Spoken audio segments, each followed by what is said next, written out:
So apparently we wrote the Lions off a little too soon. I was maybe made some comments, made some statements about how Jared Goff's washed and he's just a system quarterback and what's he do? Ties Peyton Manning for the third most 50-point games in a career with 5, and they blow out the Chicago Bears 52 to whatever the fuck, because it doesn't matter because he scored 52 points on them. Congratulations, you guys beat the Bears. And it's like, great, everybody in the NFC North beats the Bears, but you guys did it in excellent Dan Campbell fashion, which is like, we're going to go out there and absolutely drop as many fucking points as we possibly can on them to show we're not a bad offensive team. That being said, it's the Bears. And although I'm going to go ahead and tender an apology to Detroit and all the Lions fans of the comments, and especially the one I have to tell, we'll have to see what it is. We'll have to put it in here somehow. I'll have to get the screenshot, get over to the editor so you can put it in this video. I was told that we got a subscriber purely for this conversation. And so here you are. This is to you specifically. I was wrong. I jumped the gun. I was too quick to do and say things about the Detroit Lions because of a week 1 game, which never is ever supposed to be an indicator of how the season's going to go. I am sorry. Let's see how week 3 goes before we get back on the wagon that everything's right in Detroit, because once again, you guys beat the Bears. However, it doesn't look as bad as we thought it was in Detroit. So now that I've got that off my chest, I'm going to pass it over to my other colleague, who also probably needs to say it, just not as much as I did, because I said some heinous shit, but needs to go ahead and make an apology as well. And that's to a guy who picked Detroit to win the Super Bowl. That's my bro, Matt, here. So, Matt, now that I've gone ahead and said my piece, it is your turn to talk about this Detroit Lions-Bears game and get us rolling on this now that I've tendered my formal apology to Lions Nation.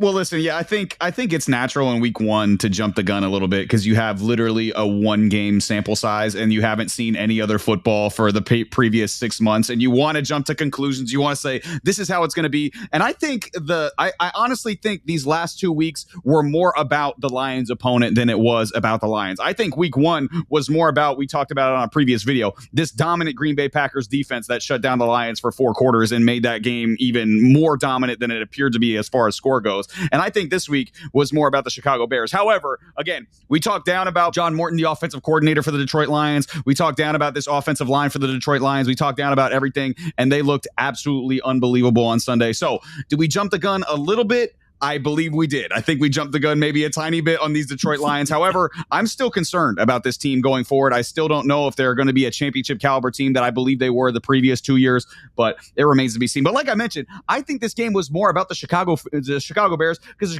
the Chicago Bears are an absolute dumpster fire. After a 30-point loss to the Lions, they're 0-2 in what was supposed to be a 2025 season that was going to be a breakout for them. And fellas, this is why you learn from your mistakes, okay? If you remember on our NFC North video, I got on here and I said, learn from your mistakes, make adjustments, okay? Always learn from your mistakes, always make adjustments. And this is my 3rd straight year picking the Chicago Bears to go to the playoffs, and I do not learn from my mistakes and I do not make adjustments. I'm just in a really, really bad spot. I don't care if the next offseason they trade for Josh Allen and Saquon Barkley and Myles Garrett and Jamar Chase. Fellas, I'm going to ask you nicely. Do not let me pick the Chicago Bears next year. Please, for the love of God, if I come in here and I pick the Chicago Bears, say, Matt, don't do it. Okay, stop. Okay, just hold me accountable. Okay, because I guarantee you, if they have another good offseason, they're going to be the offseason champs again. I'm going to come in here. I'm going to pick the Bears again. Don't let me do it, okay? And listen, I'm not completely jumping off the entire Bears bandwagon because, like I mentioned on a previous episode, I'm sticking with my picks. However, in the last 5 quarters of football, the 4th quarter versus Minnesota and the game versus Detroit, the Chicago Bears have been outscored 73-21. 73-21 in the last 5 quarters of football for the Chicago Bears. Caleb Williams looks bad. Box scores say he looks fine. Eye test says otherwise. Okay, he looks better than he did at this point last year, which is improvement, I guess. But again, not the level of improvement you would want with Caleb Williams, with this amount of weapons, with this offensive line, with this supposed great offensive offensive mind in Ben Johnson. I think you broke Joe.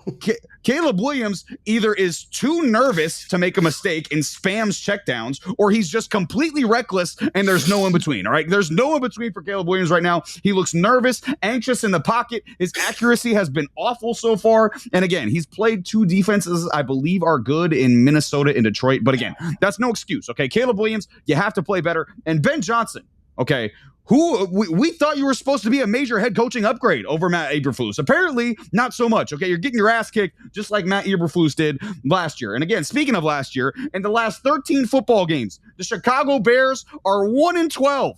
They are 1-12 in their last 13 football games dating back to last year. And since 2022, they are 3-17 in the NFC North.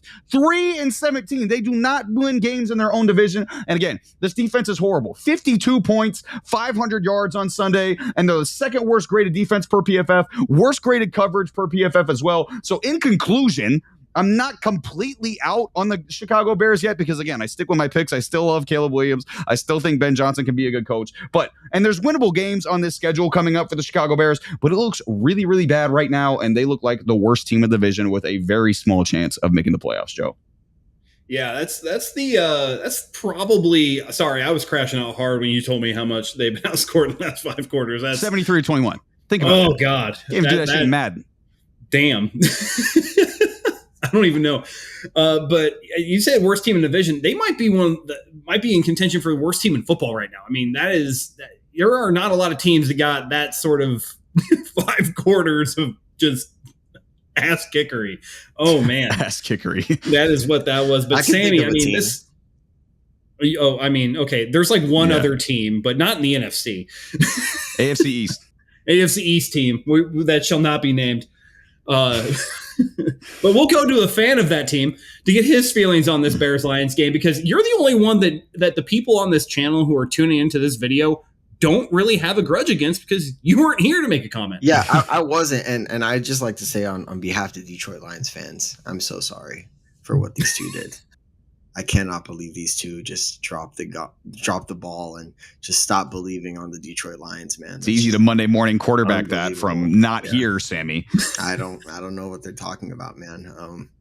I just think that it's just irresponsible to just take 1 week and just blow it completely out of proportion. I would never do such a thing. Now, on to the where's all your Dolphin stuff, buddy? Where's all your Dolphin stuff? Posters on the wall. You let me down. I believed in you for 7 years. I believed in you, and you let me down for the last time. That is it. I don't know what you're talking about, guys. Look, the Bears. I don't know what else to say about the Bears at this point. Like, I did a lot of research, but I threw everything out because everything they did in last offseason was an upgrade on paper. And it seems like every single time they have an opportunity to execute, just doesn't happen. Caleb Williams is supposed to be this generational QB. That's a term we throw around way too loosely, by the way. Mm-hmm. It feels like he's the third, maybe even fourth best QB in his class right now. If we're being completely honest, is he a better QB right now than Bo Nix? Can we really say he has been? I can't. Has he been a better QB than Drake May? I know he hasn't been better than Jaden Daniels. That's one thing. The offensive line, Michael Penix. Yeah, don't forget the man down there. Oh, my bad. ATL, Michael Penix, the GOAT. How many touchdowns did he score against the Vikings? By the way, how many? He had 1 win. He had 1. There you go. Look, man. Jeez. Just have some shame, man. We're crashing out in this episode hard. Look, no, we're fine, man. We're fine. We're locked in. We're locked in, ladies and gentlemen. We're locked in. Look, the defense. I thought this defense was good. I really did. I was really impressed with the first 3 quarters. And then the fourth quarter happened. It's like, oh, well, J.J. McCarthy magic. It happens. J.J. McCarthy magic. Then they face the Lions. And the Lions are a great offense. They are. But 52 points, bro. 50. And then on top of that, Jalen Johnson goes down. TJ Edwards goes down. Nothing. 500 yards of total offense given up. How? How does that even happen? Ryan Poles. I'm pretty sure there's a highlight tape you could go watch and see exactly how it happened because the Detroit Lions showed you how. Lock the hell in, Joe. Look, man, Ryan Poles. It might be time for Ryan Poles to go. It might be time. At this point, you have to tackle the entire problem. It's how you evaluate the offensive line, how you evaluate QBs, how he has evaluated wide receivers, how he has evaluated the defense. On paper, we think, oh, he's making great moves. At the end of the day, he's made every single great on-paper move. But guess what? It's not happening. It is not happening. Still losing. So if you're still losing after claiming the NFC North is ours and going 3-17 after that against the NFC North, there is no other person to blame. If the Bears don't turn it around, they're not going to fire Ben Johnson after 1 year. They're going to say, Ben Johnson's our guy. We're moving on. We need a better general manager. They're willing to give Ben Johnson the benefit of the doubt because of what he did with the Lions. Like, what else can Ryan Poles even do at this point to improve? What else? It's a good question because according to the numbers, I mean, the offensive line has been as advertised versus two solid front lines with the Lions and the Vikings. They're 6th in the league in pass block win rate and 1st in the league in run block win rate. So again, the offensive line has been pretty damn good. However, the defense, like you mentioned, has been horrible. 29th in the league in pass rush win rate. And here, by the way, Jalen Johnson, obviously out for the year. One of the best corners in the league out for the year. Hurts a lot. One of his replacements is Tyreek Stevenson. Passer rating when targeting Bears cornerback Tyreek Stevenson this year, 158.3. You guys know what the perfect passer rating? Oh literally, my gosh. 158.3 is a perfect passer rating. If you throw it to Tyreek Stevenson, you can't do any better than people are doing right now than throwing at Tyreek Stevenson. 158.3. It's absolutely insane what's going on with that defense. And by the way, okay, do you guys remember a couple years ago when Caleb Williams, after he got drafted, or after the punter got drafted, Torrey Taylor, and he texted him, he's like, don't worry, you're not going to be punting much here. You won't have to punt too much when you're here. The Bears have the most punts in the league since Caleb Williams and Torrey Taylor were drafted. Torrey Taylor has punted 92 times, the most in the NFL since he was drafted. So Caleb Williams, again, you won't have to punt much. You're punting them. You're wearing your punter's leg out, bro. His leg is tired. Give him a rest. He's punting every 3 downs. God damn it. 92 times? Matt, 92 that's a real punts. Stat? Real stat. 92 punts per at ML Football on Twitter. 92 punts in the last 2 seasons. It's unbelievable. So again, the Chicago Bears are an absolute dumpster fire. They need something like you mentioned, Sammy. Something's got to change. I think it's going to be Ryan Poles because again, you can't get rid of Caleb Williams. You can't get rid of Ben Johnson after a year. So again, Ryan Poles got to go, and the Bears got to turn around ASAP. This has been Between the Uprights. Football is life. The rest is just details.